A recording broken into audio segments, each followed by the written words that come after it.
Amigos, hoy nos acompaña Roberto Illanes. Él es un abogado muy connotado de aquí de Jalisco y lo hemos invitado a platicar para que nos diga hacia dónde va la justicia este año, este 2025. Roberto, gracias por permitirnos esta conversación acá en El Respetable. Muchas gracias, Bruno, es tu casa. Soy lector, ávido lector del Respetable y me da mucho gusto tenerlos por aquí y darles mi humilde opinión. Gracias por esta oportunidad de la entrevista y me gustaría primero empezar por que nos digas quién eres para que la gente te conozca un poco más. Mira, sin mucho preámbulo ni credenciales, me defino como un abogado litigante, con la formación técnica suficiente, pero no iré por ahí. Soy abogado litigante especializado en la materia mercantil, civil, financiera y amparo sobre todo. Soy integrante, soy socio director de un despacho que está compuesto por grandes talentos.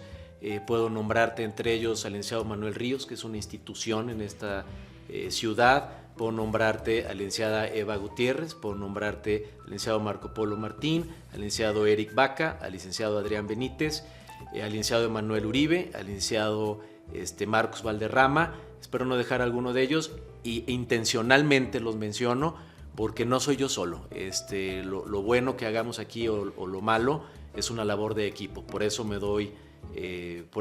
di el tiempo para mencionarlos a todos. El interés de esta entrevista es saber cuál es tu perspectiva en los temas de la impartición de justicia. Para empezar, por los despachos de abogados, ¿cómo va? ¿Cómo ven lo que viene en este 2025 en materia de justicia en México? Mira, definitivamente hay una crisis en la impartición de justicia. Es el dolor que aqueja a este país. Recuerdo una frase, no pertenezco a ningún partido político, pero todos recordamos el discurso de Luis Donald de Colosio cuando dijo: veo un país con sed y hambre de justicia. Ese reclamo, cuando él lo hizo, ya tenía muchos años, pero permanece todavía al día de hoy. Hay un extremo caso de corrupción.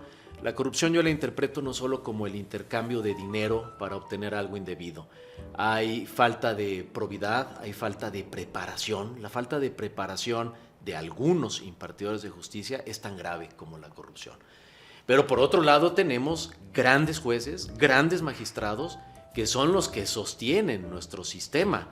Entonces se ve una situación compleja pero esperanzadora. La reforma judicial, aunque fue muy polémica, yo en lo personal no coincido con que debieran ser puestos de elección popular, pero ya era urgente romper con el esquema y por ese lado tiene sentido. Podríamos empezar por decir que la justicia se ha politizado mucho, ¿no? Últimamente, sobre todo con esta reforma que ya se aprobó. ¿Qué opinión tienes al respecto? Totalmente, la verdad es que no es lo idóneo. Los tres poderes deberían de ser autónomos, pero sí, efectivamente, el político, pero fíjate, no lo veo mal. El político, el legislativo, tiene la obligación de formular leyes y el ejecutivo tiene a su cargo, por ejemplo, designar al fiscal federal o al fiscal del estado. Al legislativo llegó la urgencia de modificar nuestro sistema judicial y desde el legislativo viene la reforma.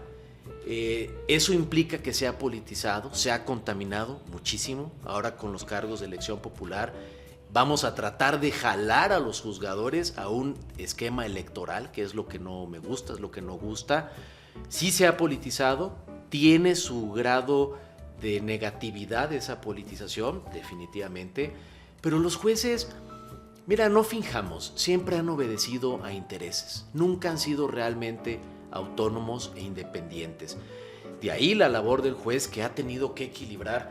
El juez sacrifica su tiempo, su vida, su preparación y está sujeto a los embates de los litigantes, que a veces incurren en trampas, en prácticas de corrupción. Está sujeto a amenazas de las partes que litigan entre ellos. Está sujeto a intereses políticos, porque no falta el político que le hable para tratar de interceder por una de las partes. Y también pues a su conocimiento y a sus aspectos morales. Ser juez en este país es realmente admirable y es realmente difícil, porque si a eso le sumas que no hay recursos humanos, tecnológicos y económicos suficientes, la labor judicial se vuelve muy compleja. Todo mundo habla de la separación de poderes en México. O sea, es uno de los que todo el mundo pone sobre el escritorio, sobre la mesa. ¿Esta reforma no va en contra de la separación de poderes? ¿No le afecta? ¿Existe realmente? ¿Qué análisis tienes tú de esto? Es una reforma muy compleja de entender. Se entiende desde el aspecto social, bueno, por cierto grado de populismo que hay actualmente. Los gobiernos de izquierda así son, pero también se entiende desde la urgencia. Ya había que hacer algo, había que romper este esquema. Y te lo digo, yo litigo en la mayor parte del país y Jalisco.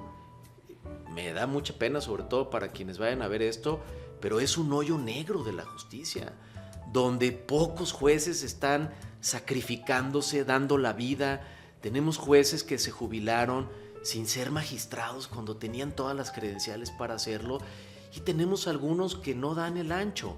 Vuelvo a tu pregunta, se politizará definitivamente por el hecho de que los jueces en materia federal, hay que aclararlo, en este momento la reforma solo es en temas federales, serán electos popularmente. Hay unos filtros previos para ver si reúnen los requisitos, pero al final de cuentas vamos a sacar a los jueces al ámbito electoral. Y los jueces no tienen una base electoral, no deben de tenerla, ni siquiera deben de tener el perfil. Se va a politizar, sí, porque ¿quiénes son quienes tienen las bases electorales? Pues los partidos políticos. Pero ni modo, Bruno, yo no lo veo negativo. Es un reto y hay que afrontarlo. De hecho, sabemos que te registraste como aspirante a ministro de la Suprema Corte de Justicia. ¿Con qué intención? ¿Cómo te sientes con eso? Bueno, ¿con qué intención? Te lo debo decir, con la intención de ser ministro de la Suprema Corte de Justicia de la Nación. Es difícil, no lo veo probable, francamente, porque no tengo una base electoral, porque voy a cumplir con la ley y no voy a hacer campaña política, pero con esa intención. Te voy a explicar, Bruno. Todos nos quejamos de la reforma judicial. Hubo gente con un valor cívico que marchó, que se opuso, hubo paros en el Poder Judicial, hay amparos, hubo acciones de inconstitucionalidad, hubo esa participación, hay argumentos válidos. ¿Se van a filtrar perfiles de gente incapaz? Sí. ¿Se van a filtrar gente relacionada con la delincuencia? Claro que sí. Si están infiltrados en todos lados, ¿por qué no en el Poder Judicial que tanto les conviene? A mí hay muchos aspectos que no me convencen de la reforma judicial, pero no marché, no planteé amparos, no planteé acciones de inconstitucionalidad. Mi forma de participar es esa, siendo propositivo. Analicé mi currículum, analicé mi preparación y, modestia aparte, como muchos abogados aquí de la zona, pues cumplo con los requisitos. Entonces, una forma de ser congruente con mi ejercicio profesional fue participar. En este proceso que no se le ve ni pies ni cabeza todavía, ni reglas, ni tiempos, se habla mucho de temas que preocupan, como el tema de la participación del narcotráfico, como el tema de que los partidos políticos se apropien de todo esto. Tú, un abogado connotado, ¿por qué le entras a este proceso? Bueno, tengo litigando 24 años. No te voy a decir, no vengo de la pobreza ni de la carestía, vengo de la clase media, que es la clase que mantiene este país. Pero me he preparado, tengo 24 años preparándome, estudiando, litigando a un muy alto nivel. Me jacto, y te digo modesta parte, de tener solvencia moral. También, dicho con toda humildad, sin que haya riquezas de por medio, pero también tengo solvencia económica. Yo no pienso llegar a perseguir el hueso ni a enriquecerme del puesto si es que lo logro. Tengo 45 años de edad y digo, bueno, hay más vida, hay algo más allá que, como digo coloquialmente, que corretear la chuleta. Hay formas de participar, hay formas de colaborar y creo que me llegó en el momento. Te digo, nosotros aquí en el despacho hacemos actividad social. En algún momento defendimos mujeres violentadas, pro bono, desde luego. Llevamos acciones colectivas donde defendemos derechos. La acción colectiva es un proceso social de índole público y defendemos los derechos. esta es una forma de contribuir. O nos quejamos y marchamos y planteamos amparos, o proponemos. ¿Tú qué le dirías a la gente de a pie, a la gente que no maneja toda esta terminología de las justicias? Porque en muchos casos la gente no sabe lo que es un juez, no sabe lo que es, confunde el poder judicial con otras instancias, con la policía judicial. Tú a la gente de a pie, ¿qué mensaje les enviarías? ¿Qué mensaje de lo que viene, de lo que hay que aportar, involucrarse? ¿Qué le dirías? Y si fuera muy político, te diría, no, pues que participen. No van a participar. Platicábamos antes de iniciar la entrevista, tú, ni yo, ni nadie analizaríamos 1,560, nadie analizaríamos los perfiles de los candidatos para jueces. Si acaso nos darán curiosidad a los propios abogados. ¿Qué les diría? La solución para ellos, para la gente de a pie, no está en el Poder Judicial. Desafortunadamente, el Poder Judicial ha abandonado a los más necesitados, a los más pobres. Quienes acceden a la justicia es gente con recursos. No hablo de riquezas, insisto, con recursos hablo de lo mínimo. Pero la mayoría de la gente de a pie, lo roban, no va a la fiscalía. Cuando va a la fiscalía, está ahí 5 o 6 horas y tiene que estar yendo todos los días y todos los días y todos los días para que probablemente no llegue a ningún lado porque hay un grado de impunidad. Y con esto no critico a la institución. Tú has ido a fiscalía, pobres de los fiscales, de los investigadores y de los policías. No se dan abasto.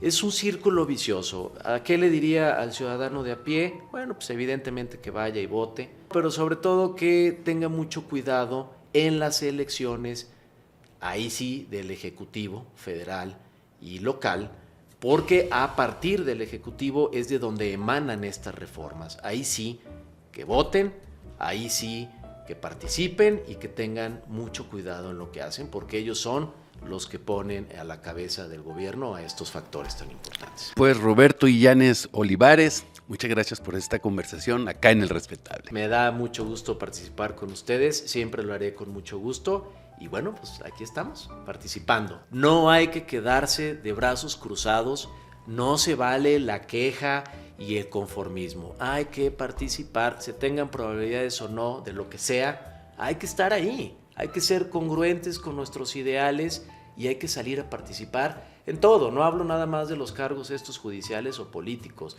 hay que participar en nuestra comunidad, con nuestros amigos, con nuestra gente que nos relacionamos. Hay que participar, esa es la obligación y el derecho de los ciudadanos.